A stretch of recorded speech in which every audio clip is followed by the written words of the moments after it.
with Selectman Joe Didi and his take on everything Southwick. Community Radio 89.5 WSKB.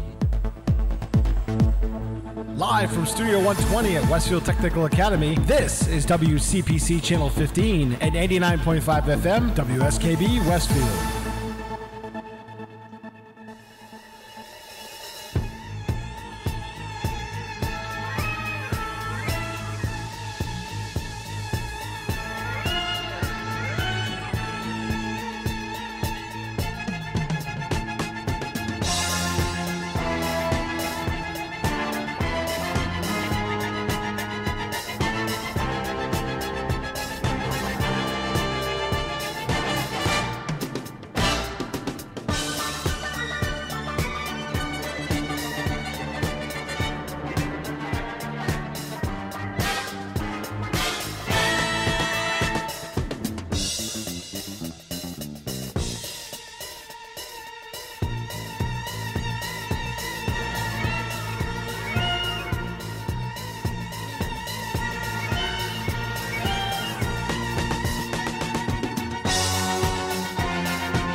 I'm really here. Oh, dear God. I'm not seeing you. I'm here live right now. I promise I am not a cat. I knew I liked you for a reason. Oh, God.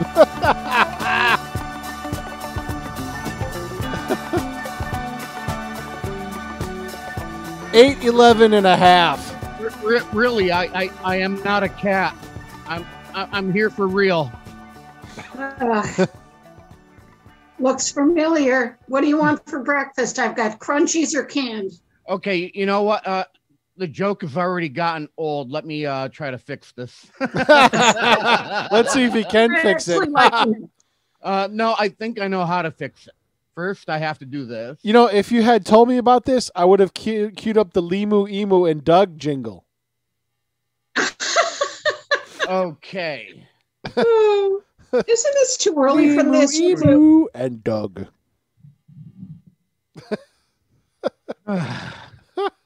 Why am I getting artifacting on my chroma? I don't know. You might have to turn the HD on. Did you see my mug this morning, Ken? Your mug, huh?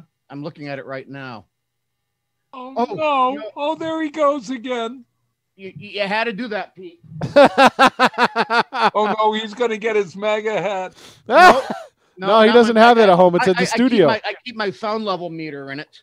But if you want to check that one out. Ah, there you go. Same thing. Yep. Oh, no. Liberal tears from snowflakes. Oh my! Pete, your ex-girlfriend actually got me that mug. Which one? Ludlow. Oh, okay. Kathy. They call the ex-girlfriends by city names, town. Well, names. we don't want to. I mean, you don't want to embarrass somebody, so you just you go by reference point. Pawtucket. He did bring one home. Or Norfolk. Oh boy! My. I do not look good in a hat. You know who you look like? It's Roger Moore when you put that on. Huh? Roger Moore? Bond. James Bond. No, Michael Moore. Michael Moore. I'm the furthest thing from Michael Moore, Bob.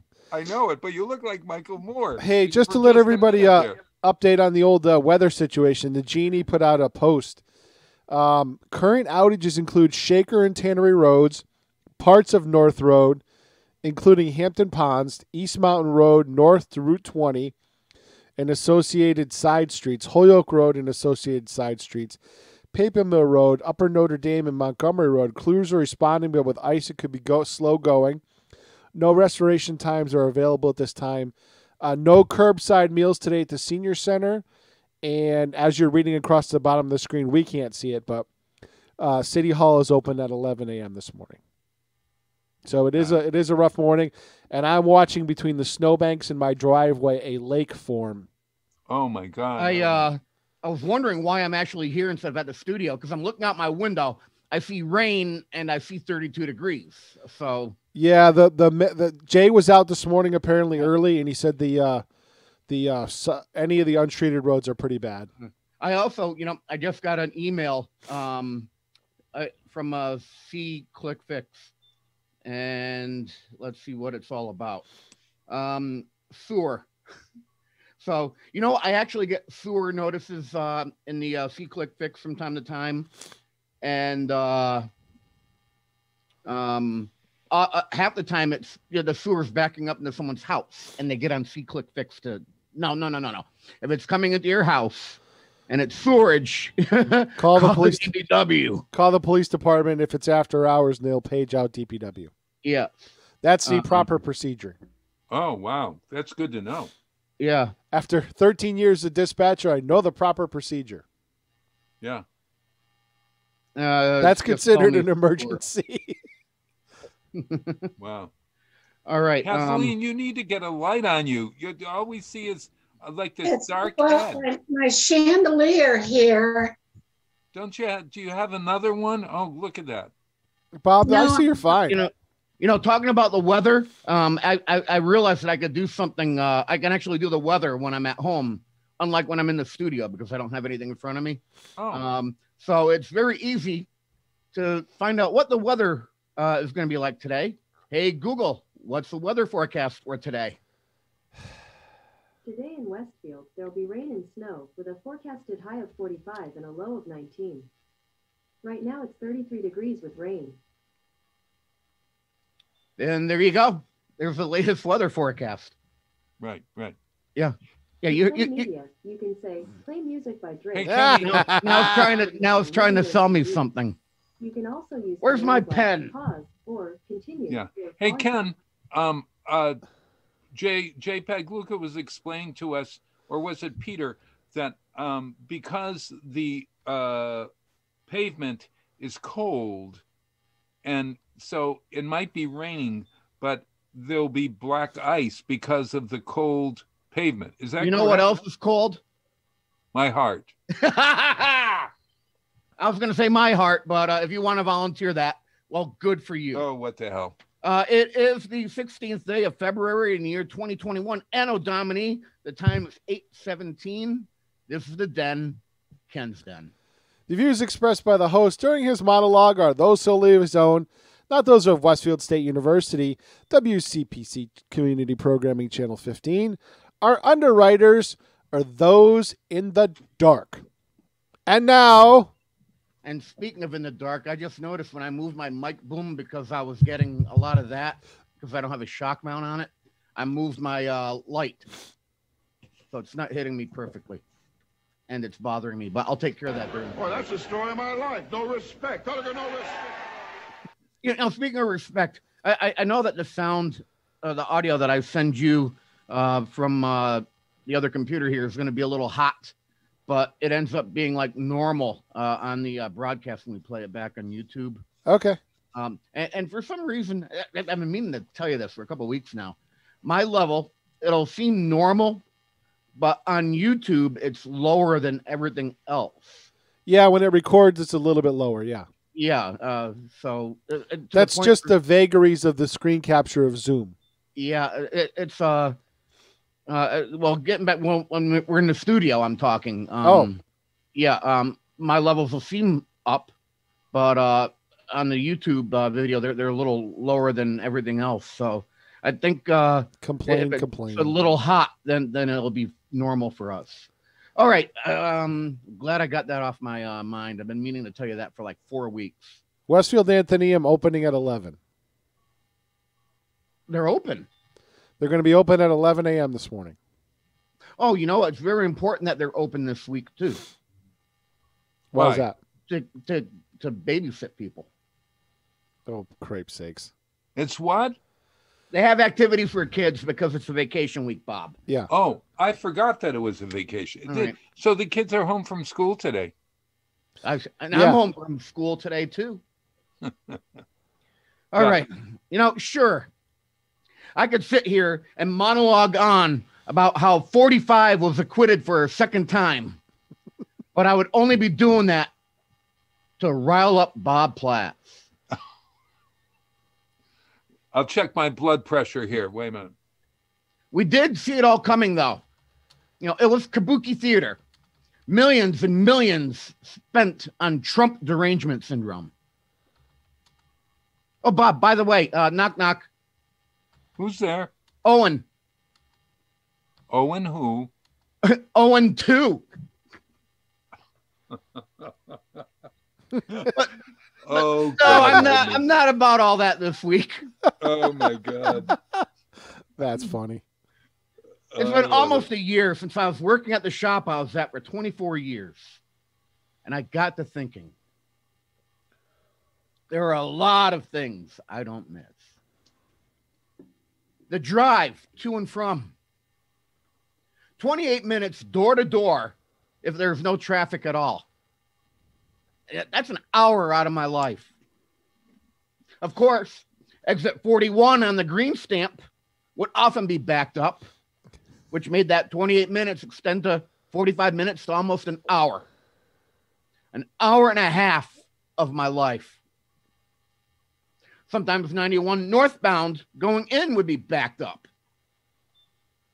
Time to get on the cell phone to call in that I'm going to be late because somebody on a cell phone went off the road. I don't have to do that commute 5 days a week anymore. Or How about warming up a bowl of soup for lunch, only to be pulled away from someone wanting to window shop for half an hour because their wife was getting their hair did? Going to work actually caused me to be less productive than I have been the past 10 months. Here's a good one. Spending half an hour on the phone, making no money, trying to talk someone who bought a television from you 3 years ago how to get through finding their input for their new Roku stick. And that TV 3 years ago made a slick $20 on it back then.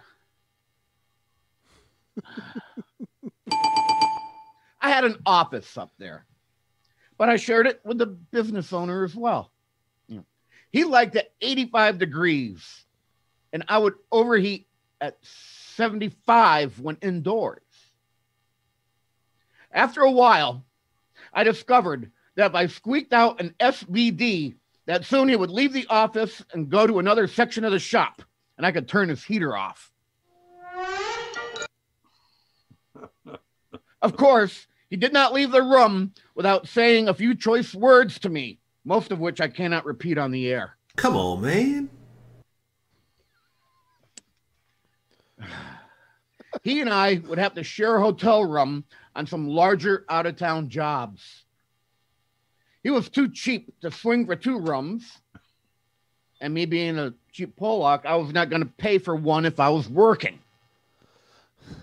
Many things made those nights incredibly horrible.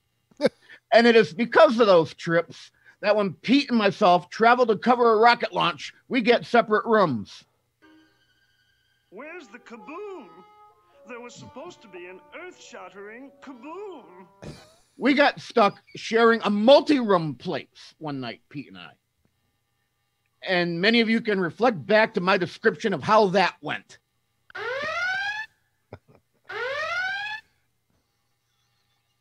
It kind of went like Ken farts, Pete snores, Ken snores, Ken farts, Pete wakes up because of fart, TV, air conditioning turned on, Ken goes to sleep, farts, wakes Pete up. I mean, yeah, it was like that the whole night.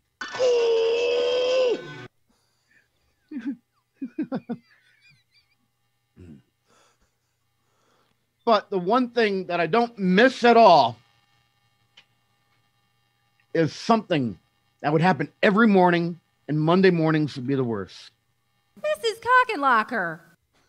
It was waking up or driving into the shop or opening up the door, saying to myself, what hell do I face now? What fresh hell is this? Exactly, Bob. You see the answering machine flashing. You see that you have 50 emails waiting. On Monday, it would take you to early afternoon to deal with that stuff. What fresh hell do I have to face today? On a daily basis, I lost a good chunk of the morning. I've not had to deal with that stuff in almost a year. This past week, I realized I was a happier person. You can't tell, but I am. No, I've seen it. I am calmer and not as stressed out. Pete may even have noticed that my OCD has lightened up a bit. Just a tad. Just a tad. I am more patient with people. I guess I'm okay taking a pay cut in order to not have a job control my life and my health. On another note, I'm not okay with the punchkis this year, but I will need to discuss that with my budget therapist. Let's pay the bills. We'll be back right after this.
Support for community radio on WSKB is provided by Betts Plumbing and Heating Supply Company, an independent, family-owned wholesaler serving Westfield for over 50 years, specializing in plumbing, heating, and industrial piping supplies. On the web at bettsplumbing.com or at 14 Coleman Avenue in Westfield. Hi, this is Harry Rock, host of Rock on Westfield every fourth Wednesday at 8 a.m. Tune in for my view of this place I call home. Community Radio. 89.5 WSKB. Live from Studio 120 at Westfield Technical Academy, this is WCPC Channel 15 and 89.5 FM WSKB Westfield. 8:29 in the morning here on the 16th day of February in the year 2021, Anno Domini. This is the Den, Ken's Den. My camera comes in and out because I'm turning it on and off, actually. And this last time, I was adjusting some lighting and improving the video. My video looks much better now. I have you covered during the breaks. You know that, right? Like, huh? I have the Zoom covered during the breaks. I put up your logo. Oh, yeah, on that side. Okay. Yeah. All right. Well, I guess between the three of us, it's okay for you to see me in my boxers, because that's the other reason why I turned the camera off here. It's Zoom. It's from here up, baby. Some of us are dressed for the occasion. I might not have. I got my silk boxers on right now. I might not have shoes, but I do have pants. I got silk boxers with they're black and they have little red hearts all over them. Oh my God. Do you have silk sheets as well? So when you get on that bed, it's just like zoom right across it. No, I wouldn't know anything about that, Bob. Oh, good Lord. Kathleen, do you have silk sheets? No, I do not have silk sheets. Bob, this is New England. We don't do silk sheets. It's too cold. Hey, Bob, it's Ken's Den. Ken Stomsky behind the microphone. I am each and every Tuesday. Over on Pachasik, Den Mother Extraordinaire, Kathy Palmer.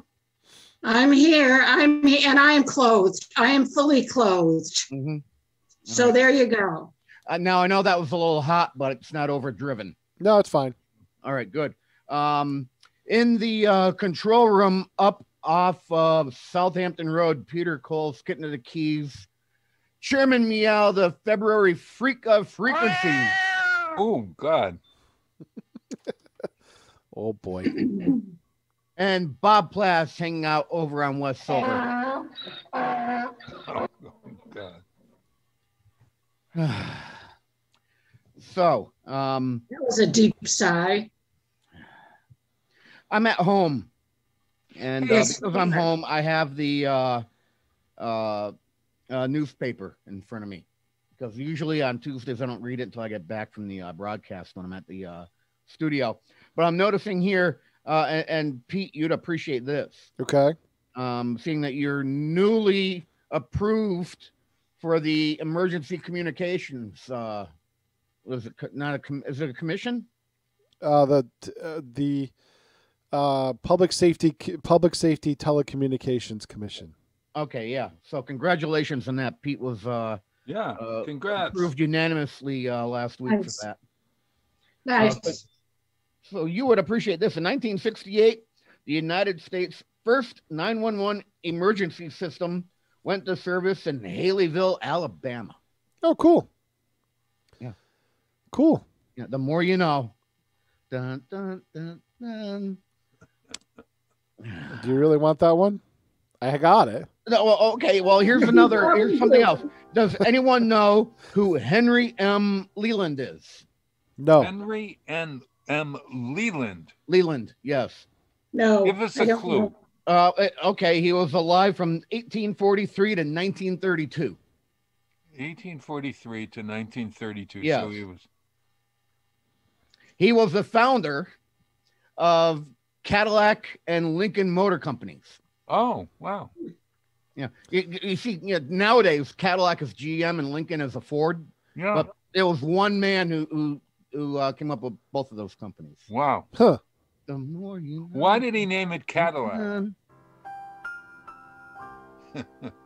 Why did he name it Cadillac? Because he didn't name it Subaru, Bob. Ken, do you know what happened on this day in 1923? Oh, here we go. Okay, I'll stop what I was doing and I'll let you go ahead. Well, since you're doing like on this date stuff. Oh, okay.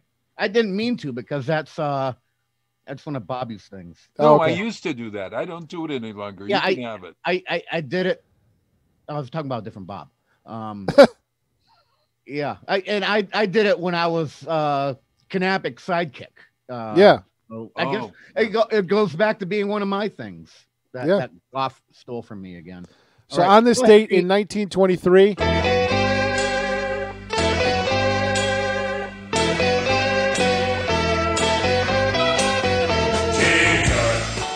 Howard Carter opens the tomb of a young man, he never thought he'd see people stand in line to see the boy king. How you get so funky? Carter, that's Carter's relative. Howard Carter. Peanut, huh? Howard Carter opened the tomb of King Tut. Now if I'd known that line up just to see him, I'd take a Bob, if you're not going to play along and listen, I can't help you with that. We can't be responsible I for thought you. he was saying peanuts. Tut, Tutankhamun, or Tutankhamun. They always pronounce it differently. Every time I watch a show on it, they have a new pronunciation. Yeah, well, because King Toot doesn't sound good. King Tut sounds better than King Toot. King Toot is actually... Bob can't hear you. He's talking over you, Kenny. So. Bob, there's somebody at the door again. Is there someone at...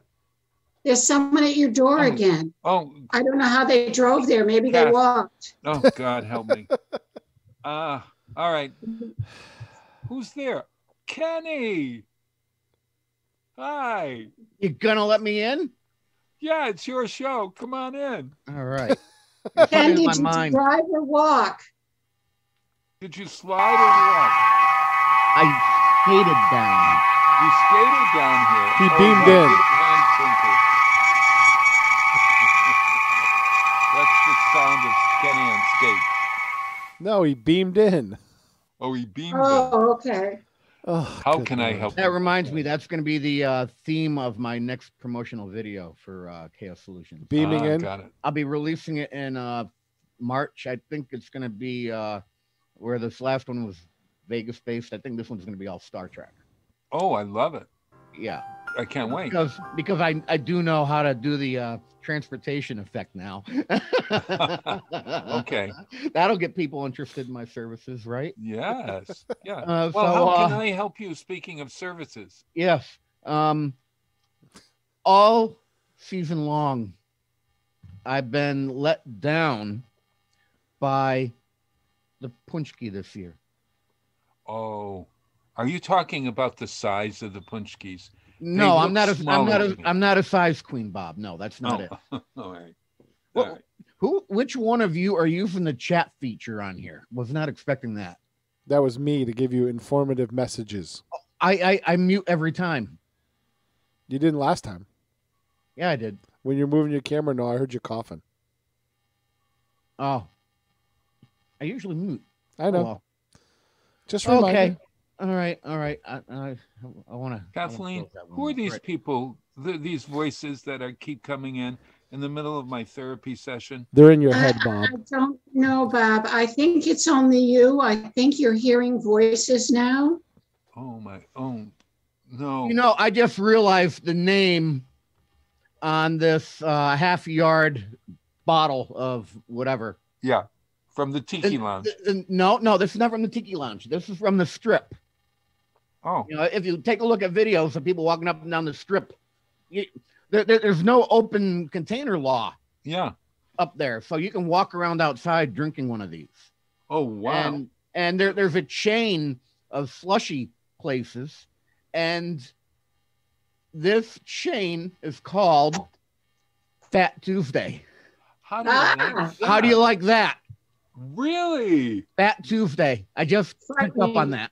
Today is Fat Tuesday. Today is Fat Tuesday, and I've got a Fat Tuesday half-yard frozen beverage thing. Something. And you know what else it is in Poland today? It's Punchki Day in Poland, Kenny. Yeah, it's also Fat Tuesday in Poland. Oh, all right. So your punchkis. Talk about your punchkis. I've been let down by them this year. They are not the same as years past. In what way? They're more like a cakey donut than a yeasty donut. They're dry. You know, it's almost as if they're making more of them in advance and then holding on to them and sending them out. It's almost like they're a day or two old when you get them brand new at the counter. Oh, but I think they changed up production and logistics, and the quality of these things changed. I mean, usually it's nice and doughy and dare I say moist, and none of these that I've had thus far this year have any of those characteristics. Do you think it's because of the pandemic? Well, that's what I'm saying. I think they're making them en masse more than what they usually do, so they're sitting on a larger inventory for a longer period of time, and when you get them supposedly fresh at the counter, they're already half stale. They're older than what they would normally be. I've really been let down by the punchki this year. Yeah, I don't feel right. I suggest going to the Polish part of Chicopee and going to an authentic Polish place rather than depending on the Big Y, which is not Polish, as I remember. There is no Polish place in Chicopee. The only Polish bakery I know about is out in let me Ware. finish, Robert. Yeah, all of Chicopee is a Polish place. Oh, okay. I think so there's is a there legit Polish restaurant that serves or Polish bakery. Bob, I think there's a legit Polish bakery out in Ware. No, there's a legit Polish restaurant in Chicopee, and the name of it's Penny and somebody evading me. Penny and Collegian Court. Oh, the Collegian. Yeah, that's Court. true. That is, yeah. Yeah, that's a true Polish place. Yeah, but there's also downtown. Is it the Falls section downtown? Bob's Bakery. There's also a pierogi place in Westfield too. That's pretty good. They don't have punchki though. We're talking No, about. I know they don't, but they have everything else. I've gotten Bigos. Could you go to Amazon and get a punchki? I wouldn't want to, Bob. Yeah. Well, why not? I probably could, but you're still even if it's next day delivery, it's bouncing around in a truck. It's going to be outside. I mean, no, forget about it. That doesn't help me. Forget about it. Would you like, Peter, shall I try to make you a punchki? I'll try to make you a punchki. Don't just get a jelly donut and put more jelly in it. Because that'd be cheating. That's what they're doing. I'm telling you, the size of the punchkis this year at the Big Y were smaller. There weren't really. I didn't notice that much of a difference. But the quality is definitely different. Go ahead, Kathy. I've seen different sizes. Yeah, they're smaller. They are. Mm-hmm. Look, I am so sorry. Bastards.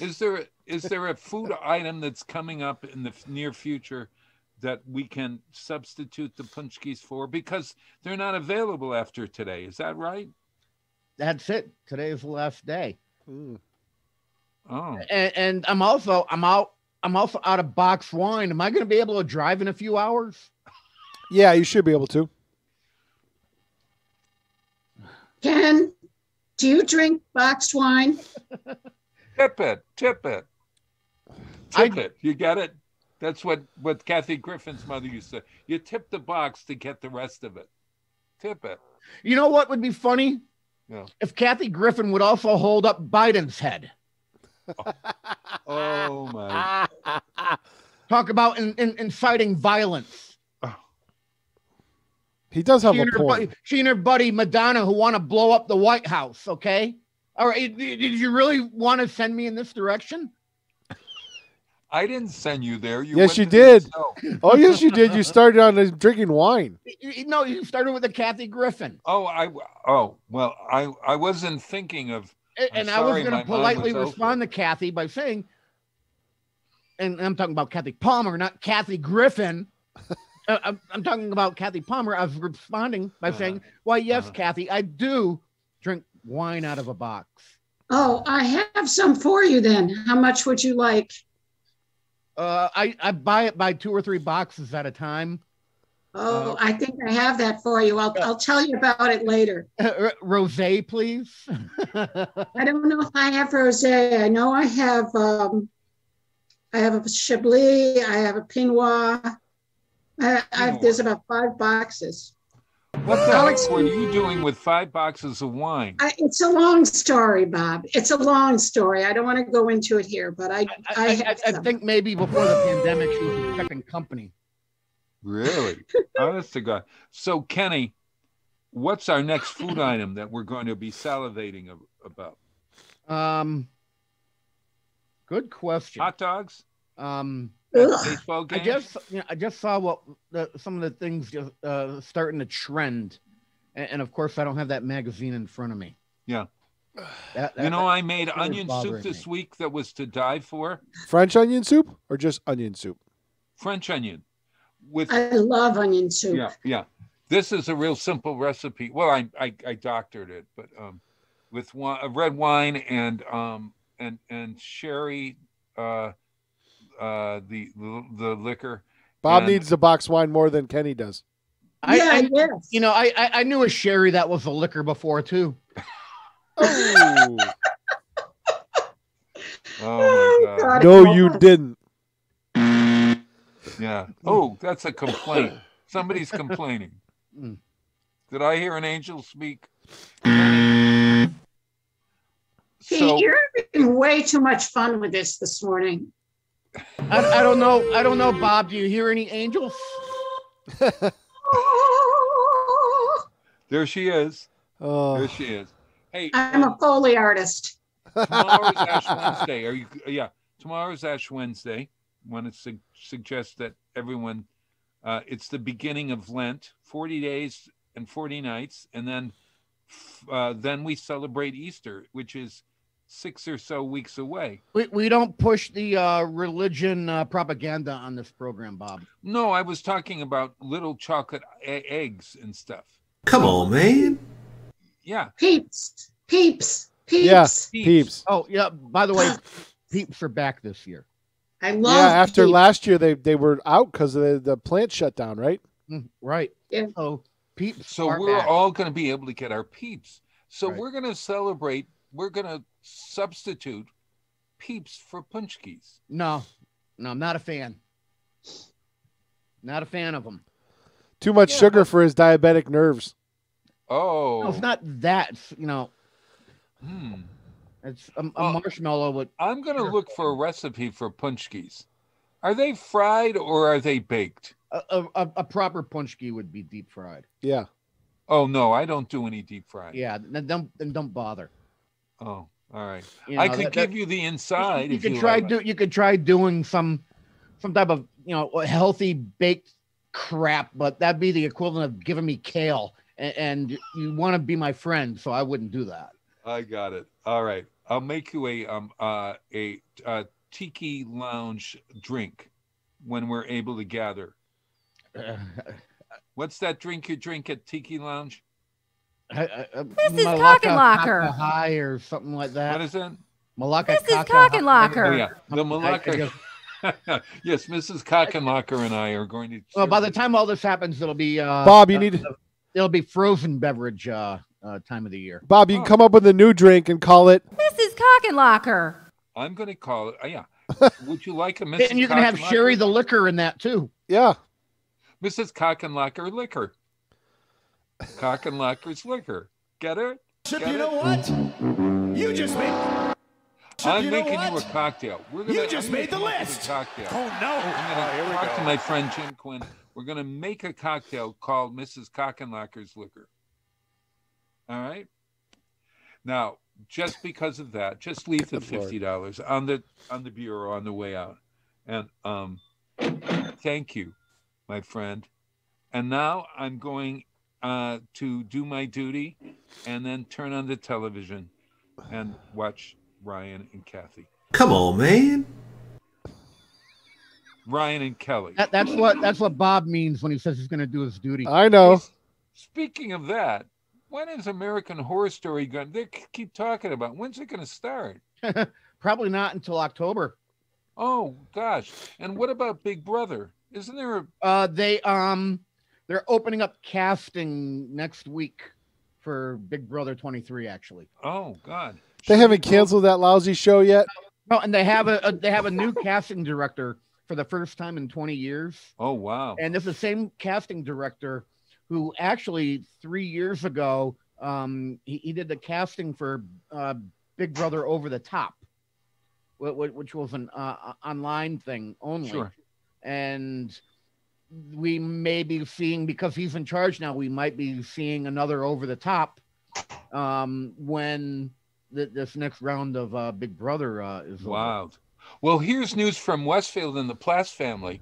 My Dan Plass, my young nephew, he's actually my cousin, but we call him my nephew because I'm old and whatever.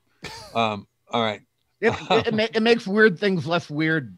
He is I one. get it, Bob. Yeah, a couple of weeks ago, he was done. There were 10 people finalists for the new Love Island, and so he might be on Love Island. Believe it or not.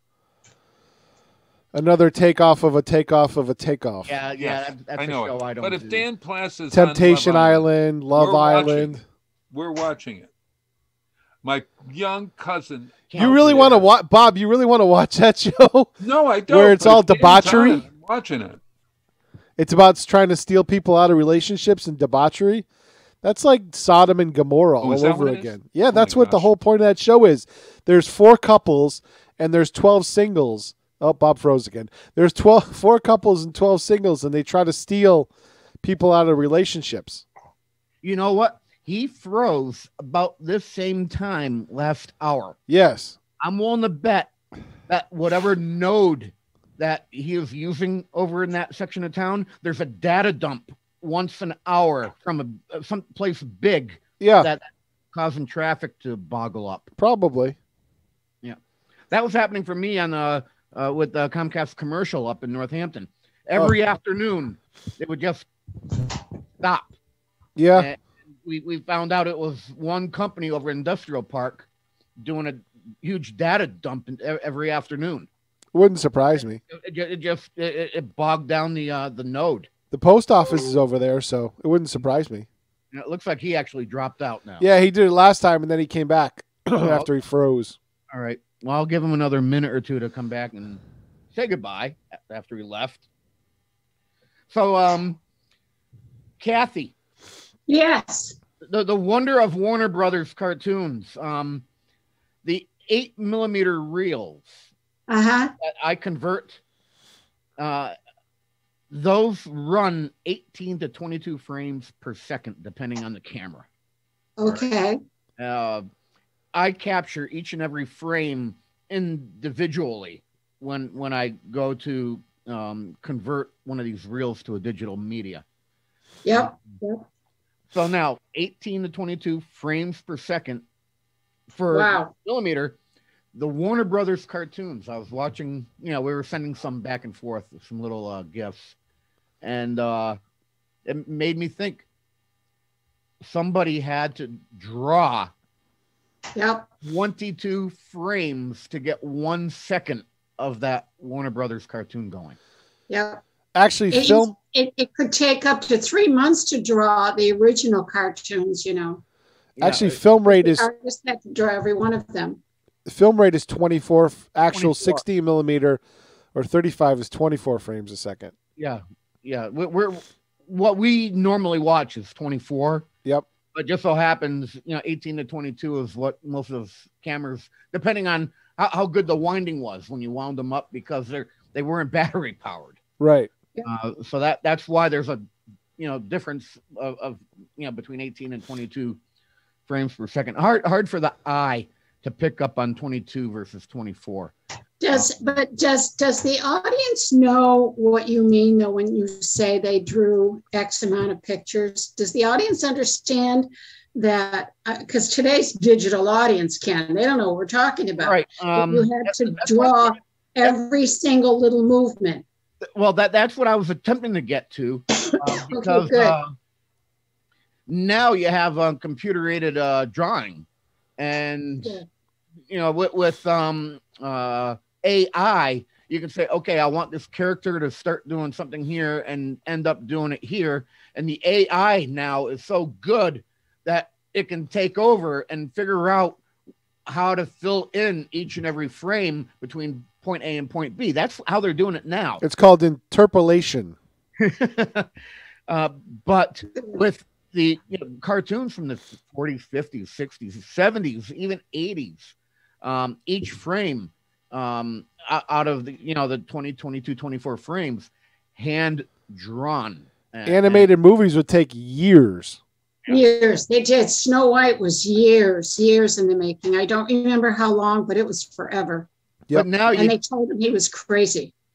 But now you take a look at one of these cartoons now with this knowledge that, for 1 second of that film, there's could be a week's worth of drawing.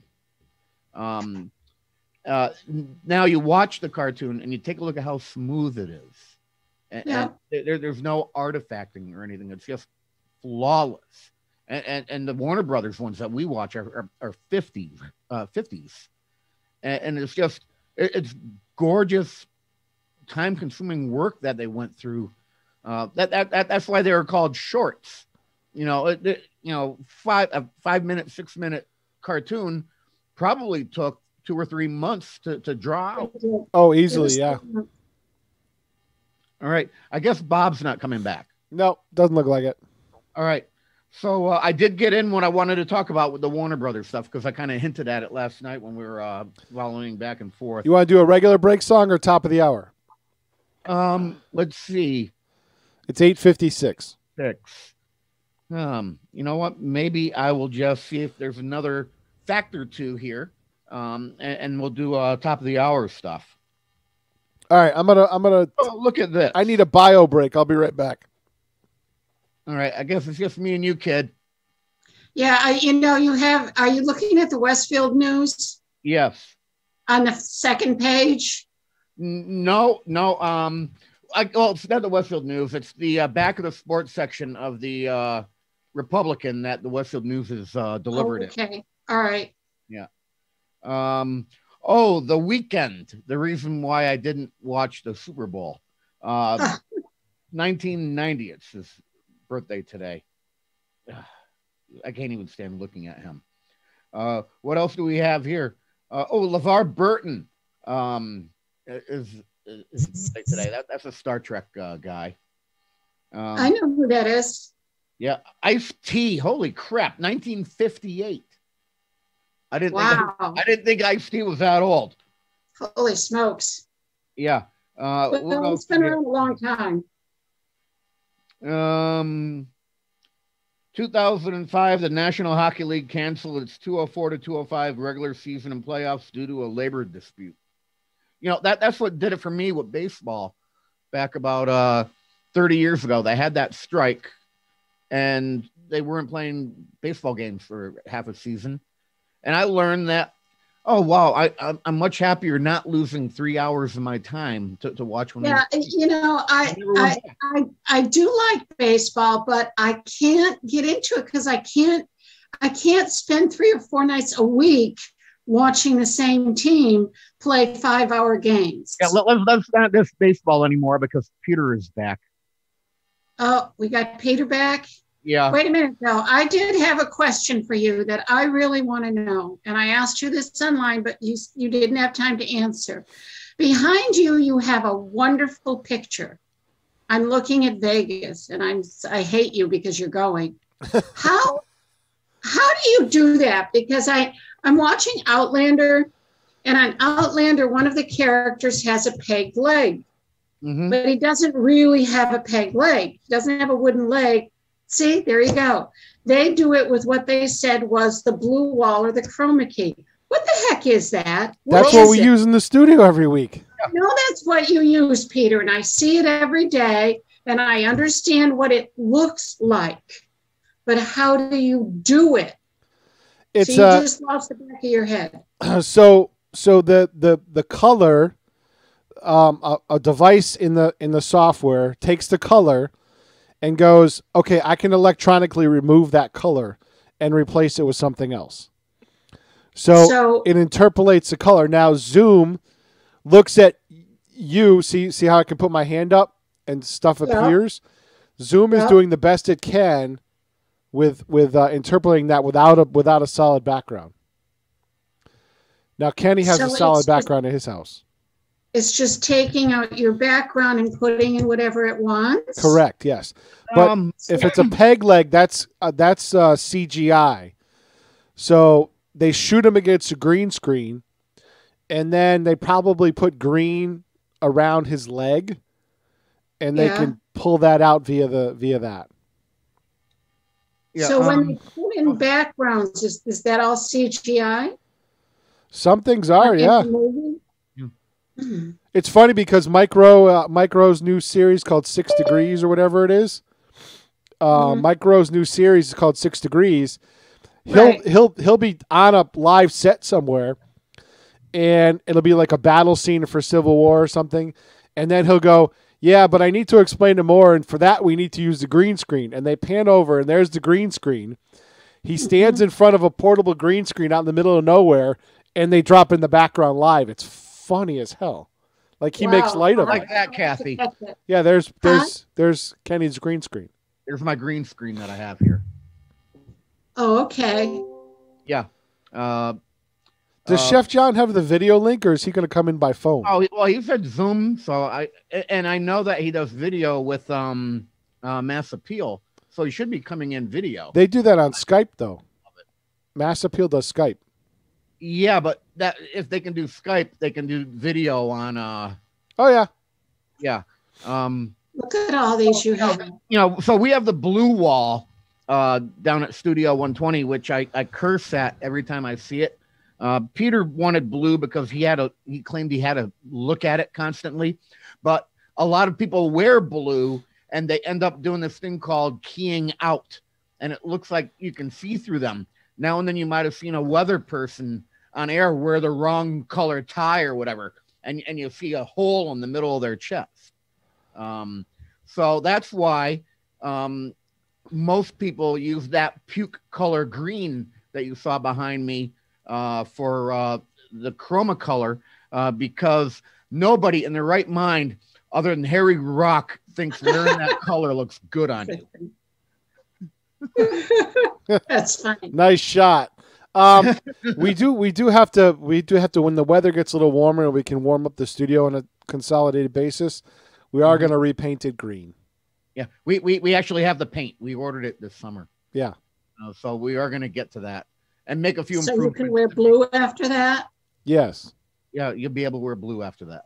See, I'm wearing blue right now just to spite Pete because I normally can't wear blue when I...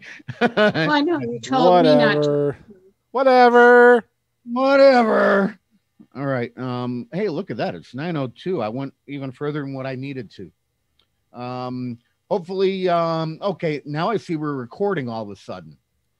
It's been recording since the beginning. Oh, well, yeah, what happened? Why? I moved up to I moved my mouse and something happened on my screen. That's what happened. Gotcha. Okay. All right, so John is coming in, connecting the audio. Video will be coming in soon, but we do need to take a break because I already took an hour away from a lot of people's lives that they're never, ever going to be able to get back. So I'll make it up to them by playing this unknown tune.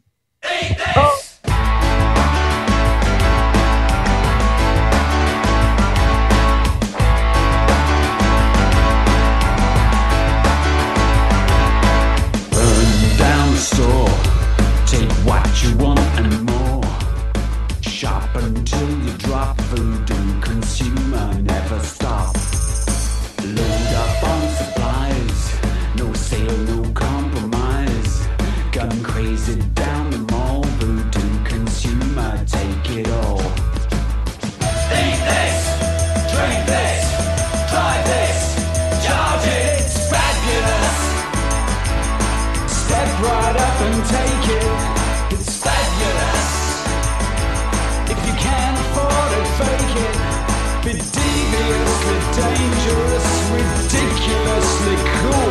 make it fabulous.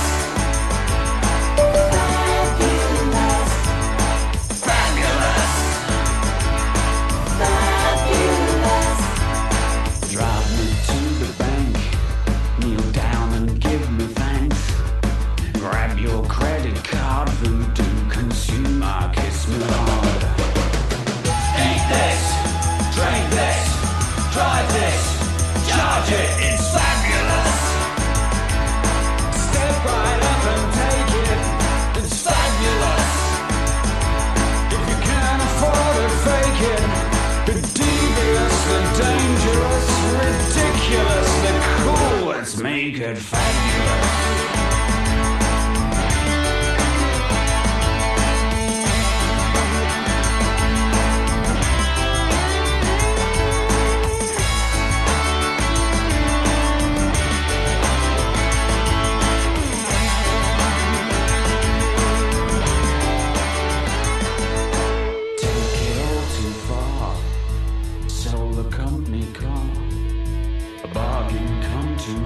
Voodoo consumer terminals. Eat this, drink this, drive this, buy this, wear this, fly this, play this, charge it, it's fabulous. Step right up and take it, it's fabulous. If you can't afford it, fake it. Be deviously dangerous, ridiculously marvelous, meticulously treacherous, deciduously cruel, just make it fabulous. Fabulous. Fabulous. Fabulous. Fabulous. Support for the community programming of WSKB is provided by Bay State Dental. Comprehensive dentistry at 14 convenient locations in Springfield, Chicopee, Longmeadow, West Springfield, Belchertown, East Longmeadow, Ludlow, Northampton, Greenfield, and Wilbraham, as well as 29 Broad Street in Westfield. Bay State Dental makes it a priority to help you achieve and maintain the healthy smile you deserve. On the web at baystatedental.com. Hi, this is Harry Rock, host of Rock on Westfield every fourth Wednesday at 8 a.m. Tune in for my view of this place I call home. Community Radio. 89.5 WSKB. Live from Studio 120 at Westfield Technical Academy, this is WCPC Channel 15 and 89.5 FM WSKB Westfield. 9:07 in the morning. This is the 16th day of February in the year 2021. Anno Domini. It's a den, Ken's Den. And I see two people on here. I see Chef John Slattery. John, I'll get to you in just a moment or two. And I also see Harry Rock is on this Zoom. So I have a feeling I know why he's coming in on my parade, but let's hear from him. Harry, unmute yourself. Go ahead, Harry. Unmute yourself and talk to me. Is he being bashful? That's impossible for Harry. I know.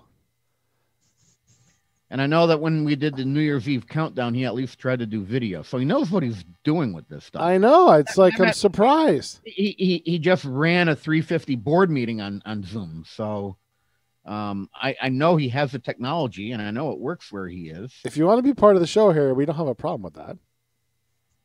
He is going to be bashful. Wow. All right, well, you know, Harry, the hell with you.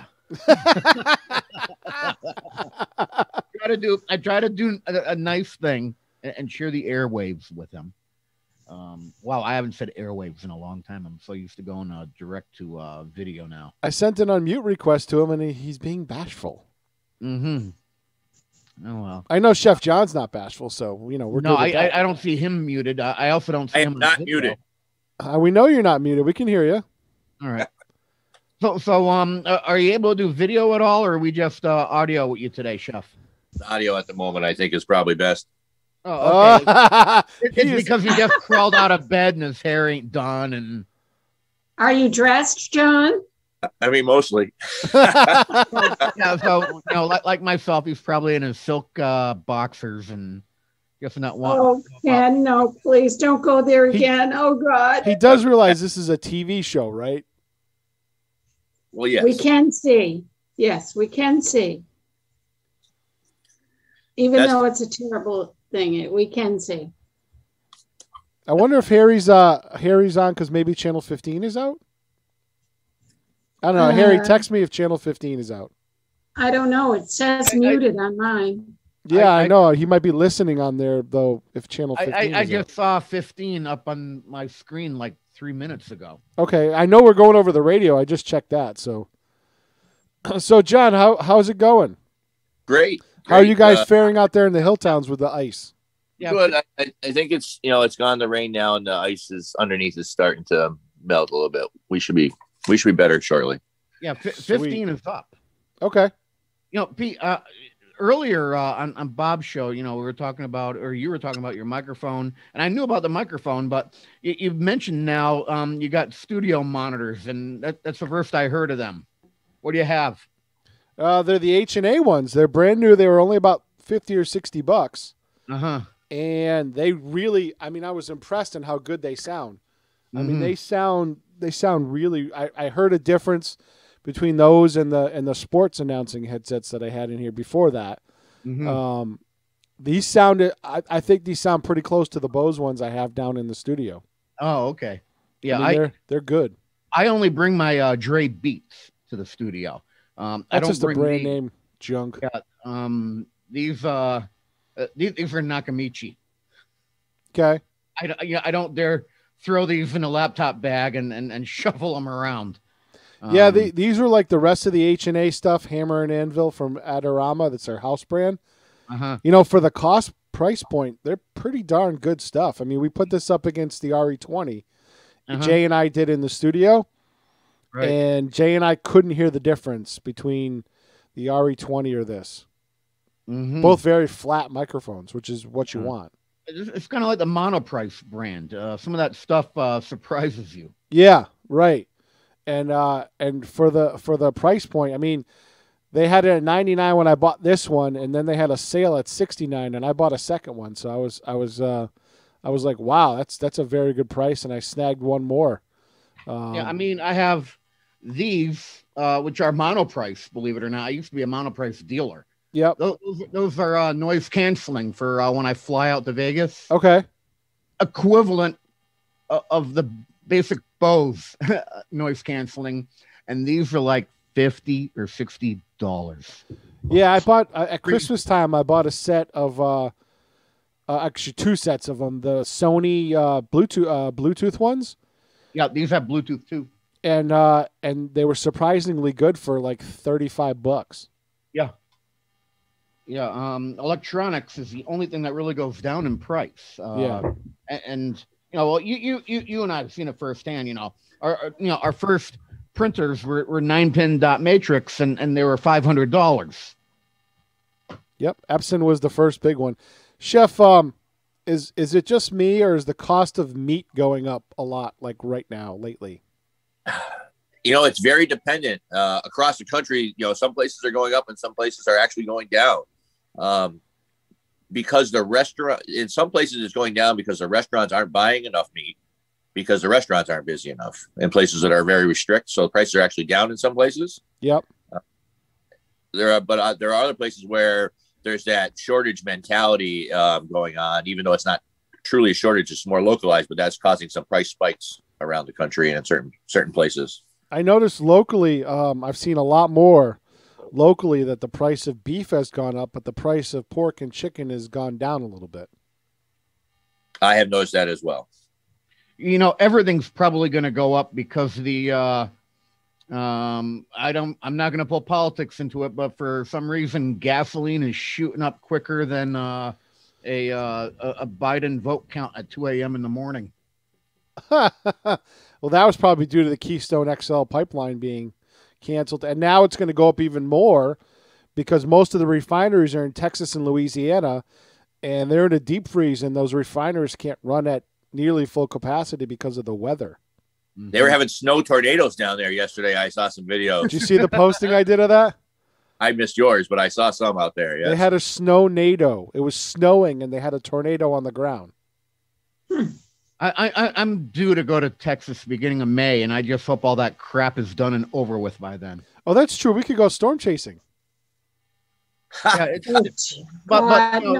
No, not you two. But by history, though, that time of the year, it's supposed to be like 85. I know. Well, it's supposed to be 70 there next week. I have a friend that lives there, and she said it's going to be 70 next week. So they're getting 2 degrees today, 70s next week.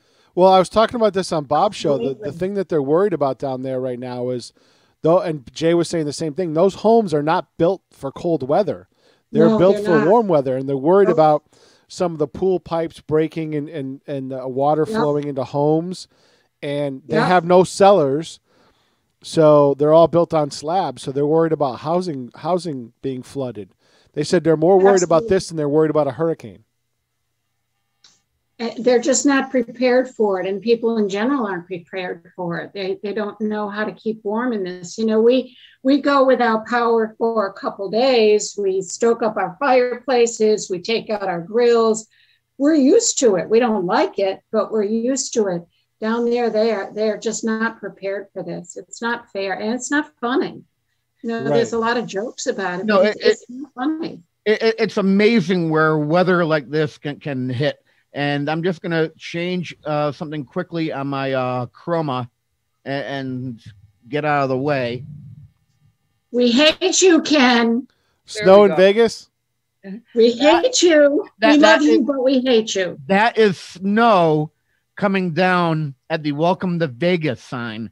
And they ended up getting, this was a few years ago, it was 2 inches, I think, of snow. And everyone was stopping at that sign and picking up the snow here in Vegas. And it happened in, I think it was December. It happened like 4 years ago. My friend took that picture for me out there. So it can happen anywhere, but by the afternoon, it was all gone away.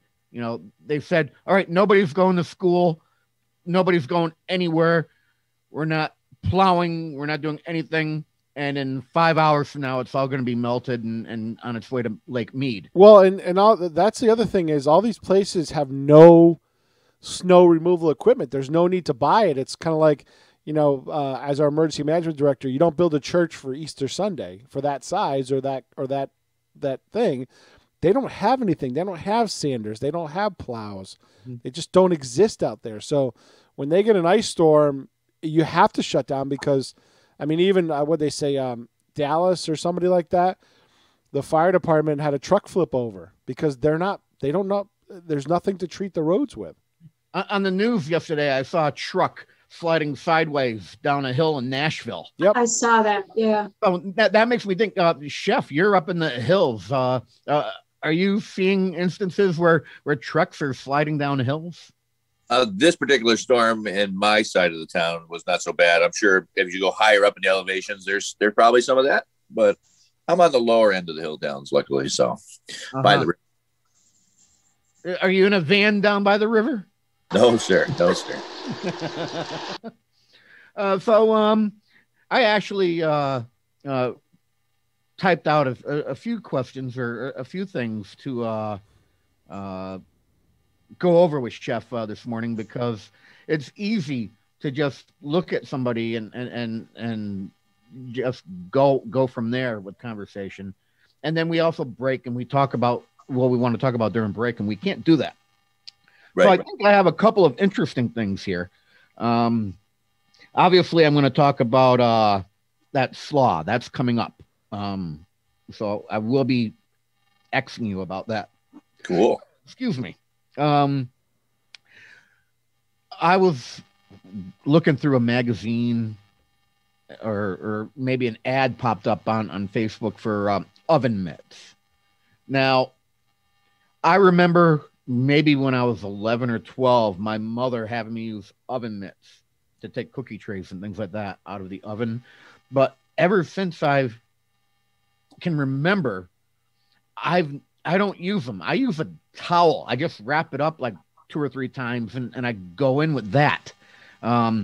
Is that what you folks are doing in a commercial kitchen? I mean, some commercial kitchens do use oven mitts. Mm-hmm. I don't prefer them. I find that you don't get a good grip on things. They get cumbersome. They'll dip into the food a lot of times. Professionally, we learn how to fold a towel and keep it dry and use that as our main potholder type story. Also, the traditional chef coats, when we wear the long ones with the long sleeves, the sleeves actually extend past our hands, the cuffs, for a reason. And a chef can flip those cups over and use those as temporary pan grabbers. See, now I apparently I've been doing the chef professional way for years and years, but I didn't know about that with the chef whites. Unfortunately, I don't think that would work for me because I prefer the Gordon Ramsay short sleeve chef white.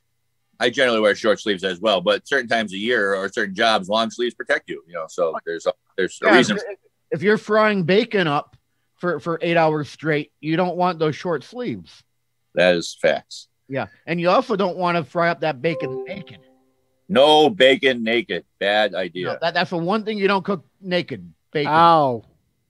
What would Jamie Oliver say about that? He was the naked chef. Chef, yeah. There's a barefoot contestant too, but I think the only thing bare there were the feet. Oh. And come to think of it, I wouldn't want to see anything now.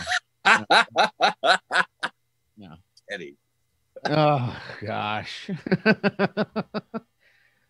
Let's see, what time is it? 9:21, huh? 9:21. Yeah, plenty of time here. So the past year or two, I've seen 1 or 2 recipes, basically from Middle East type cookery, Mediterranean, where they used preserved lemon. Now I got a ton of mandarins the other day, and I actually started to prepare some preserved mandarin, prepared citrus, and it's been sitting in there for a couple of weeks, and I go to the jar and shake it around now and then. But I'm just wondering if you've had any experience with preserved lemon or preserved citrus. I've used it as an addition to some sauces in the past. It gives that if you can't get fresh lemon, plus it gives that little bit of a bite to it, and just has that little bit of pickledness. Mm-hmm. Yeah, what do you just take the segment and throw it into the sauce as is? A lot of times, or sometimes we'll use the back of a knife or something and smush till like almost make it into a paste or dissolve it, and then add it in so you don't see it. So when you're smushing it, you're smushing both the fruit, the pith, and the rind at the same time. Right, and then the pith has lost some of its bitterness due from the preserving process, so that it is not going to ruin your dishes much. As you would add fresh skin with pith in it would add bitterness. Mm-hmm. See, I didn't think the pith would mellow out. That's interesting. It'll piss you off. Oh. Yeah, there you go, Peter. Yeah, I didn't do that one. That one was on me. That works. Yeah. From what I understand, once you start making the preserved citrus, and you babysit it for 2 or 3 days to make sure the liquid that starts coming out gets fully covered in there, the stuff will go for months and months and months. Yes. Like making kimchi, but different. Right. I went to Trader Joe the other week because I happen to be up in that neck of the woods. I love that shop. It's just some real different stuff up there. And on the way back, I ended up going to Trans World Market, which, if you can't make it to an H Mart, but you happen to be in Hadley, you go to this place because it's like the largest, Asian market in the area. And I did pick, they had regular jarred kimchi made in New Jersey, but then they had, in in plastic containers, homemade kimchi. So I had to grab some of that, and it's better than the stuff I made. Well, I mean, they are experts. Yeah, I know. My kimchi comes out really good, and this stuff was just incredible. But where did I see that? Oh, I already threw it out. I had some crazy instructions on the back of something else that I bought. I bought it. I had to go over to Agawam on Saturday, and Pete, that kielbasa dairy place. That, yes. I went there. How was it? It's like a clean victory. Oh, okay. Yeah. So then I'll have to sneak over there when I get back from Virginia. Yeah. And remember, I said, well, geez, Pete, if we go in there, we're probably going to be 15 minutes, and I'm probably going to spend $40 at least. Yeah, I ended up spending like 35. There you go. But they had some frozen stuffed cabbage, which I had yesterday. They were some of the best stuffed cabbage I've had, believe it or not. Golubki? And they weren't golubki because they were the Russian version. Oh, okay. But the directions said, thaw for 15 minutes first before cooking. You do not need to thaw product. Okay. Yeah, you heard that right. They want you to take the chill out of it. They just want you to take the chill out of it before you start cooking it. Because but then they say you don't have to. Don't have to thaw it all the way. 15 minutes, it's not going to be thawed. Yeah. They probably could have used some better words. Well, I mean, yeah. Small business labeling is an art. You know what? I don't have this on my notes, but I wanted, Chef, are you able to see video from us on your end? Yep. Okay, good. Remember Maggie seasoning from, I remember it from my childhood, and it seemed to disappear. They don't have it at the supermarkets. And I'm not talking about the Maggie stuff in a box, or the powder stuff. I'm talking about the liquid stuff. What is it? Maggie seasoning. Okay. Oh, okay. Do you remember this stuff? No. That particular brand, no, but I imagine it's much like Gravy Master. No. So there is the believe it or not, the Maggie from China. Now, this is the Maggie with the European formula. Notice that the cap on it is red instead of yellow. So both of these, they're kind of like, they're enhancers. It's like soy sauce and beef broth are combined together. If you can imagine that. It's a huge umami hit. All right. And I originally found the Chinese one online at a Chinese store. And then I started really researching it because I remember this stuff from my childhood. My mother used to have this. And then this stuff, the German version, they call it Wurst, I think. But they're slightly different formulations. Here is the interesting part. Here is the European version with the red cap. Here is the Chinese version, and it's made in China, with the yellow cap. Which one has monosodium glutamate in it? Not the Chinese one. Interesting. Right? I mean, do I have the right glasses on to do this? No, I don't. Does it say natural flavoring? Where are my other glasses? Or autolyzed yeast extracts? Water, iodized salt, wheat flour, less than 2% of sugar, caramel color. Well, that'll give you cancer. Acetic acid, wheat bran, artificial flavor, disodium glutamate, disodium insate dextrose. That's the Chinese one.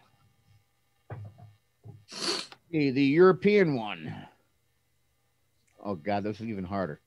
Water, salt, hydrolyzed yeast protein, monosodium glutamate, sugar, acetic acid, disodium insulate, artificial flavor, and that's it. So that is monosodium glutamate listed twice at the beginning.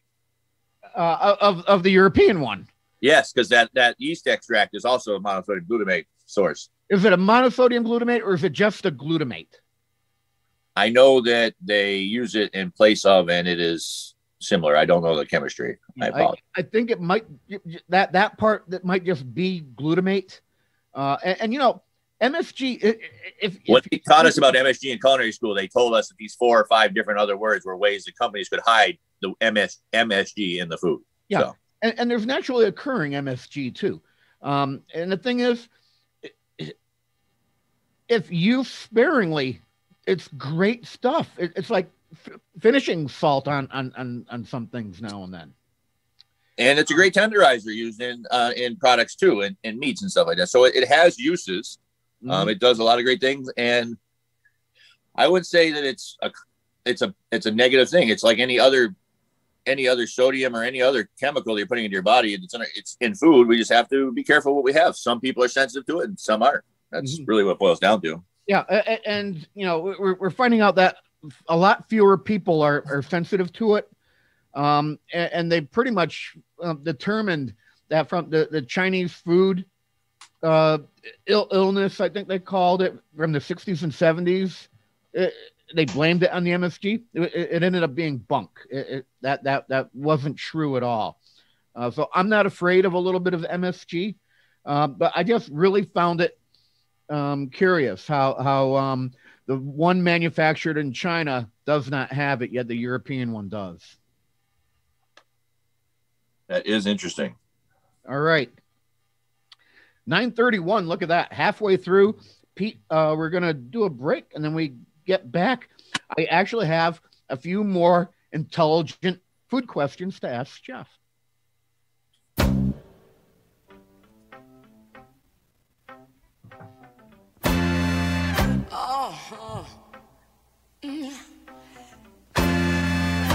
I know a place.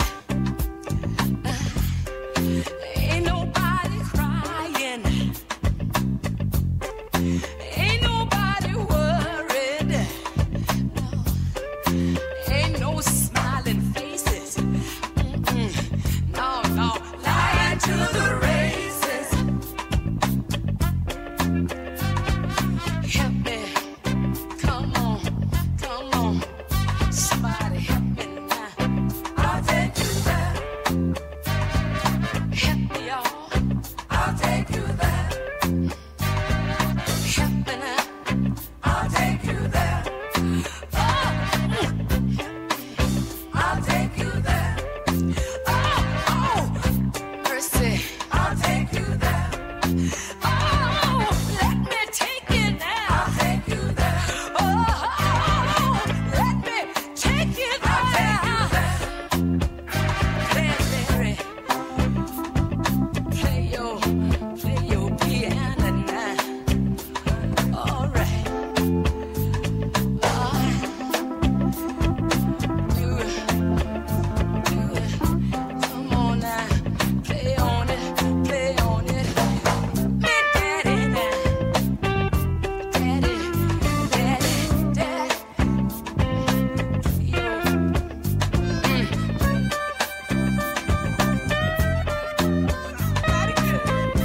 Ooh, Lord.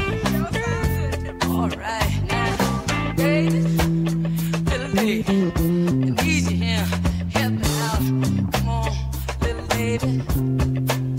All right.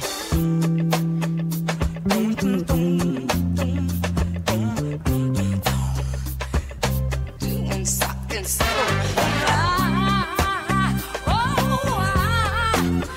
I know a place, y'all. I'll take you there. Ain't nobody crying. I'll take you there. Ain't nobody worried. I'll take you there. No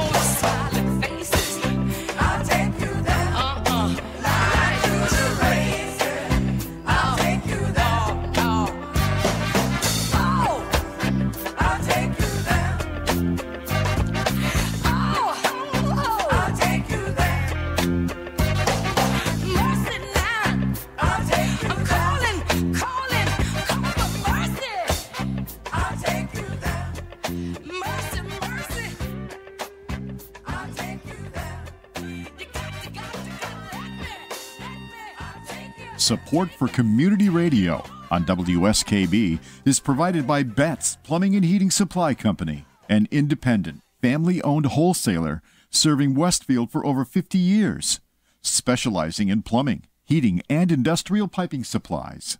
On the web at bettsplumbing.com or at 14 Coleman Avenue in Westfield. Support for the community programming of WSKB is provided by the Dunkin' Donut Shops of Westfield and the Sardinia family. It's nice to know that even as the world changes, Dunkin' Coffee remains the same at 7 convenient locations throughout Westfield. I'm Mark Auerbach. Join me every Friday at 8 a.m. for Arts Beat, where you'll meet interesting actors, directors, designers, and musicians here in Western New England. Community Radio. 89.5 WSKB. Live from Studio 120 at Westfield Technical Academy, this is WCPC Channel 15 and 89.5 FM, WSKB Westfield.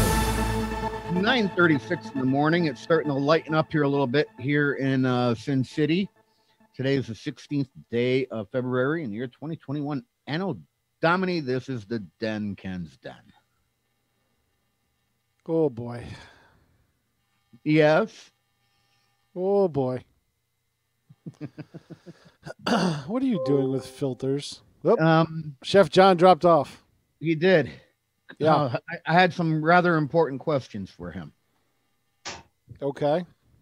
Yeah. He'll probably come back. I hope so. Because I have 1, 2, 3, 4 things for him, which we probably won't have enough time for. Because I was just going to do that filter over on my end. That's my constant question. When I should leave this up during Bob's show. Make him think that there's something wrong with his LCD. Huh? What? There we go. I think you two need some intervention here. I think you both need therapy. We're going to have to get on that. You know, I was really looking forward to. I'm back. Yeah, I had to mute you during the break because we're live on the radio the whole time. So I got to throw the mute on. Mine myself. I take it off. Yeah. So you can't hear me swearing at my cats. There you go. Yeah. Yeah. So I'm gonna play around with these filters and screw around with things here because. Hey, John. Hi. Oh, jeez. Oh, you do stop. I'm God, bored. help us. All right. I don't leave my house. I don't go out. I can tell. And oh, for God's sake, Peter. I was looking forward to going down to the studio today so I could get out of my house. Bob said that I was erudite, so I'm yeah, I might as well wear the cap and gown. All right. Can I tell my story to Chef John? Please do. Is it okay?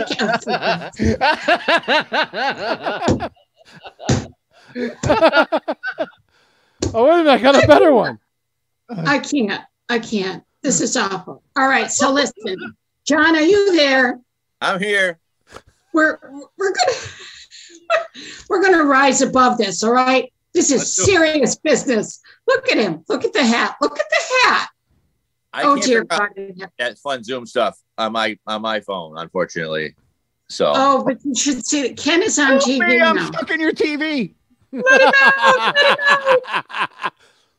It's like a Twilight Zone episode. Oh dear God. All right, so John, listen, and I'll make this quick so that Ken can ask him more of his questions. My daughter wanted us to send away our DNA. Have you ever done that? Any of you done that? Where you send it? My friends have. Yeah, it's fun. I don't want to discourage anybody from doing it, but it doesn't come back with anything you didn't already know. I mean, hello. I came back French and Irish, which I knew. I'm mostly Irish. I thought I was mostly French, but it didn't change my life any. But one of the things they do, John, is they also come up with different traits that your DNA says you have. And again, no big surprises. It doesn't tell you that you have like predisposition to a horrible disease. It doesn't do that. It's very simple traits like probably I have dark hair. Well, I do when I pay $70-something to be coffee bean brown number 42 again. But other than that, I have black eyes. Oh, gee, yes, right, I do. But one of the things, and it made me laugh, I'm laying in bed, I'm going through the list of traits that I supposedly have with my DNA, and up pops, you get that halo. Oh my God, I can't talk to you with a halo on you. Okay, shiny things, stop it. Anyway, one of the things that pops up on the list, you three, is umami. It tests your gene for umami. It knows how Seriously? good you're salty then, apparently. Oh, burn. Oh God. Here's the thing, for those of you not listening, that haven't followed our discussions, and I had no idea what you two were talking about, but I did look it up. So supposedly there are only tastes that we can taste, like salty. I can't. Oh God. I can't see him and you, so I'm missing out on the fun. Salty, sweet, bitter. John, you don't want to know. He's now got bunny ears. Okay. Salty, sweet, bitter, and sour are the four. Sour, bitter, and what's the fourth one, John? What are the four tastes?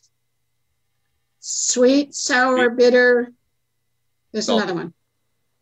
Salty. Anyway, scientists are now discovering that there's a fifth taste bud on your tongue, that you actually have the taste bud for umami. Yes. And guess what I do not have in my genes? Well, besides the Kleenex in my pocket, I do not have a predisposition to taste umami. I can't taste it. How does that, and I laughed at that. I didn't even know what this was before you guys. I had no idea what they would even be talking about, but now I know. So when you get your DNA, oh geez, there he goes again. Oh, Ken. Oh. Ken's plastic. Oh God, I like that one. So anyway, that's one of the things that the DNA will come back with is your predisposition, blah, blah, blah, your ability to taste savory foods. I don't have it, which might explain why I'm not the big foodie you guys are. And that's not really surprising, though, Kathleen, because some of us are genetically disposed in our taste buds for cilantro to taste like soap. I saw that. I sent that to Ken this morning. Yeah. That we don't always taste it. So when you take something and you tell someone it's delicious and they look at you like you're sprouting alien antenna on your head, like someone were, it's because they are not tasting the same things that you do. And I found that very, very interesting from a food standpoint, John, that we really are not tasting like a roast beef. It's smelling and tasting differently to you than it does to me. And that may explain why I want to stuff my face full of potato chips and someone else doesn't. Oh, good point.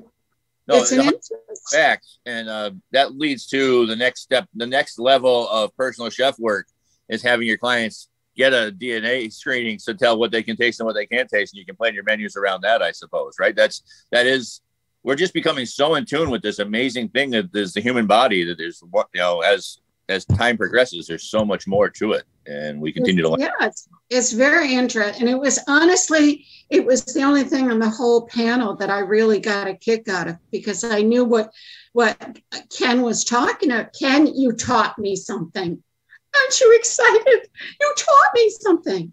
The student teaches the teacher. The student teaches the teacher. Well, because of you right now, I can't get a Black Eyed Peas tune out of my head. You're talking about having things in your genes. So now I'm thinking about all that junk inside that trunk. What are you going to do with all that ass in those genes? Talk about changing the subject, Ken. Segue from that. Go ahead, I dare you. I can't get it out of my head right now, and it's because of you talking about things in your genes. I'm sorry. I know. You But should have said- anyway, John, there you go. It's in my genetics that I cannot taste. I feel umami. so sorry for you that you cannot experience umami, because No, I umami is just a fascinating thing. I mean, I can, but not to the extent that you guys can. You know, I can still enjoy. I mean, I still taste flavors, but not. I can't do it the way you do. You know, I now and then I go on an umami binge in the middle of the afternoon, and I'll pour myself a glass of tomato juice, which has umami, but then I'll pour some liquid aminos in it to just boost it up, and it's like, oh yeah. So I made a mushroom and beef and vegetable reduction to the point where it concentrated all of the umami from all of those things with just a minor amount of salt in the beginning. And let all the vegetables create something similar to that sauce that you were showing in the bottle earlier, Ken. Yeah. And I like to do that a lot, reducing vegetables that have high umami, like the scraps and stuff like that. I will, in a lot of my healthy cooking for people where I don't add any additional fats or salts, I will just concentrate flavors of vegetables and meats that have umami, and use that as the final sauce to give them that boost of flavor that without providing any additional fats or salts. Yeah, it's amazing how that works. You know what we should do when we're back in the studio is we should bring in one particular substance that you consider to have a lot of umami in it, and all four of us taste it and see on a score of, say, 1 to 10, how savory we think it is. I like that idea. That sounds like fun. Mm-hmm. I'll start with some dried seaweed sheets. Oh, hey, talking about tasting weird things. You remember those? Remember, we have kids watching this. Those cotton candy corn puffs that we had a while back. Remember those? Yeah. So I was in Victory the other day picking up some smoked meats and other wonderful things, and I was walking down the aisle, and they have a whole line, several lines of corn type snacks that are sweetened with vanilla or chocolate filled, or like every kind of Cheeto you could think of without being cheese. It was pretty interesting new scenario for tasting things. But I thought fondly of those blue cotton candy cheese balls.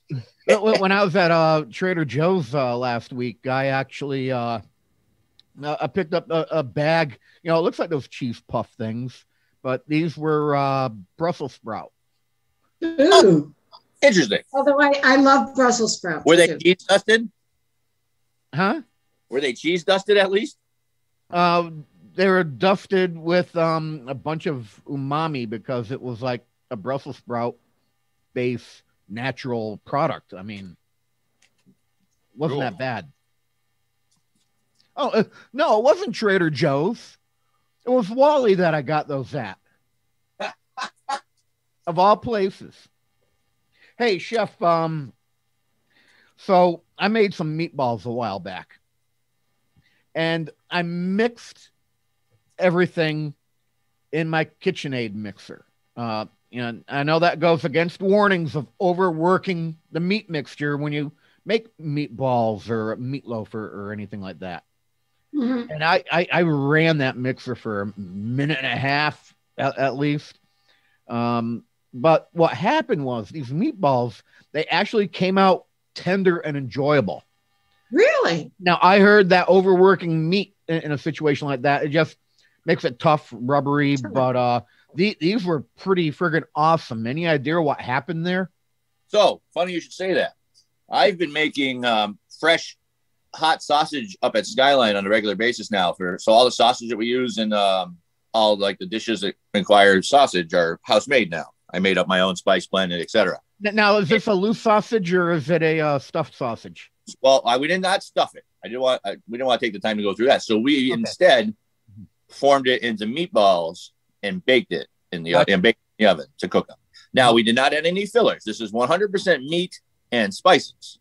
But using the mixture, the dough hook, I incorporated the spices, and I definitely overmixed the meat, as you and I would consider thinking about with meatloaf.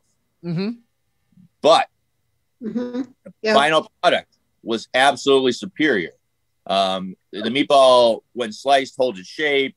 It changed the texture. So I realized that if I wanted to continue making the sausage like that, I had to overwork the meat to get that result. Interesting. It goes against everything you're taught when it comes to forming things with a beef or a beef pork mixture or whatever you're using. So the thing I think about, the main reason for not overworking in the beginning is we're usually putting breadcrumbs or something like that in there too, and that's going to like gum up the works and make it tougher, maybe like in the overworking of a flour kind of thing. Whereas if it's straight meat, I'm thinking it doesn't make as much of a difference, but it definitely changed the texture to make it into something different and nicer. It would have been a crumbly sausage meatball if I hadn't over mixed it, and instead we end up with this wonderful sliceable product. Yeah, I used the meat, an egg or two, and seasoning, and that was it. I probably didn't even need that egg as a binder in that case, huh? Because you're over mixing it, you're relying on the proteins in the meat mixing and grabbing, so you don't need the egg, right? Right. Yeah. So this was an experimental or accidental thing I came across, and I don't think I'm going to make meatballs any other way now. Sounds good. Yeah, they were good. You know what else looked good? Last week on Mass Appeal, you made a slaw that I was dripping salivatory glands going nuts. I just needed to have some right then and there. But I didn't have any in front of me, and I haven't been to the supermarket yet to get some beets, because we actually use beets in this. But it was an incredible looking slaw. Why don't you talk to us about that? Well, it's part of my winter farm share vegetable awareness program that I've been working on. Mass Appeal let me on last week, and we took the root vegetables are what's left at this time of year for the most part, because they're picked last. They hold well. They're in root cellars. They store well. Some of them can still be under the ground under snow and still be good. So it was a beet and carrot slaw. And then I incorporated apples, because apples are abundant in storage with our local farms here in Western Massachusetts throughout the winter. As we talk about, they pick them, store them, and sell them year round pretty much throughout the country. So it was just simply grated fresh beets and grated fresh carrots with the apples, some cider vinegar to dress it up a little bit, a little salt and pepper. Probably I hit it with a couple of different spices, but it's literally maybe some celery seed or celery salt. But what the best part about that slaw, the beets are raw. You're harnessing all of the nutrients that are there. So that's something you don't get when you boil them or cook them, because beets usually cook for a long time, and you cook out some of the nutrients when you cook vegetables. So this slaw is like one of the most healthy power pack things you can get from things that we can get here in Western Massachusetts this time of year. I eat pickled beets right out of the jar, cold out of the fridge. I can't get enough of them. And because of the vinegar aspect in that slaw, I'm going to imagine there might be a slight hint of that, but because the beets are raw, it's probably going to be a little sweeter too. Oh, very sweet. And then the apples also add this sweetness. Same thing when I'm juicing with the beets. They're very sweet, but they'll have that slightly earthy taste that not everybody likes. So when you add the apple, you then increase the sweetness and kind of cut the earthiness. Mm-hmm. Now with the apple, typically, if you're going to be presenting, a sliced apple or something like that, you hit it with a little ascorbic acid or lemon juice to keep it from going brown. Does a vinegar cover you for that with that recipe? Absolutely, but the beets turn them red before they would turn brown anyway. All right. I noticed that's one of the dishes you're offering this week, and I was kind of hoping you would be at the studio, because I had a feeling I might have seen some of that show up. You might have, because we've now moved into full swing using the commercial kitchen at Drowsy Dragon Farms, and I'm offering weekly offerings. I'm committed to using the kitchen maybe about 2 to 4 hours a week on separate days. I'm getting farm fresh vegetables delivered from Mass Food Delivery, as well as picking up some stuff from the local farms that still have produce available. and we put together a menu. So you can find that on my Facebook page. Mostly, if you follow along over there, there'll be something come out with what the menu is for this coming week. We've done some nice things. I'm also working on a program to utilize some of the leftover produce to help those in need. So I have also a link out for people that are in need that they can contact me too, and maybe I can help with some hot meals there too. So a lot of fun stuff going on. I also had a couple of gigs this past week, if you saw any of the pictures on social media. And I'm going to be getting to one of those gigs. But regarding your menus and what you're doing now, you said check me out on Facebook now. Are they following Chef John's Flattery? Are they following Chef John's Kitchen? You know, how do the people go about finding out? Well, more and more people can sign up to follow me on Chef John's Kitchen. That would be great. It's slow going, so I post most of my stuff on my personal page as well, and I'm trying to grow the Facebook Chef John's Kitchen page as well. Okay, great. Yeah. So you did some other gigs, and I saw you post some pictures up, with the Valentine's Day dinner you made for a couple, because I thought, well, you know, we'll have a chef come in and just make this perfect meal for us. And it got me wondering, I assume right now you bring your own utensils, pots, pans. If you're going to need a blender or a food processor, you bring all that stuff along, do you? Generally, no. I usually work with this on location. I don't travel with equipment. I mean, I may have a knife or a special whisk or a thing like that. I generally will set up a video call or conference call just to double check about and make sure they have something in their house that I can cook with the meal that they're looking for on. If they don't, then we will find a source for apparatus as necessary. All right, that's interesting, because now I know the answer to my follow-up. Obviously, you're going to be cleaning, and I was figuring if you brought your own stuff, you'd take it with you and clean it at home, but now you're doing all, you know, you're doing the shopping, the prep, the cooking, and the presenting, and then cleaning from start to beginning with these gigs you're doing.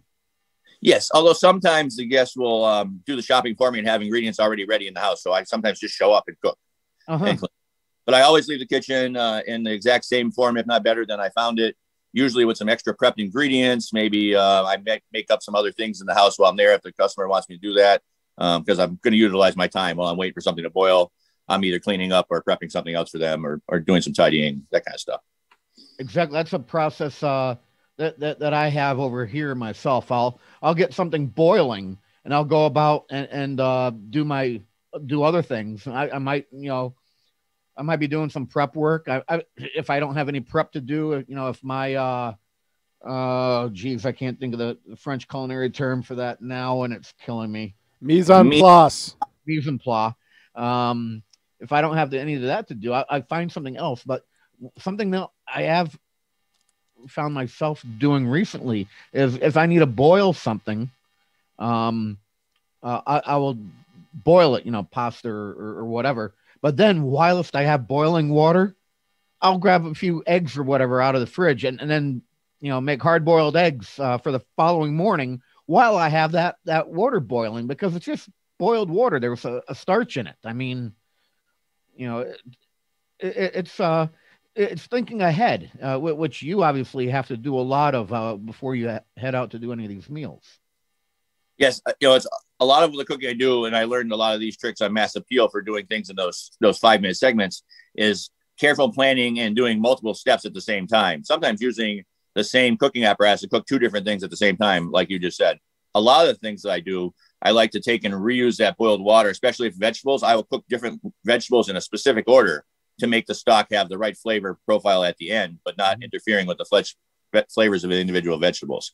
Sometimes I'll even boil the lobster in the water I made the macaroni and cheese in, and then make the next pasta in the lobster water, so the lobster macaroni and cheese has more starch and more lobster flavor.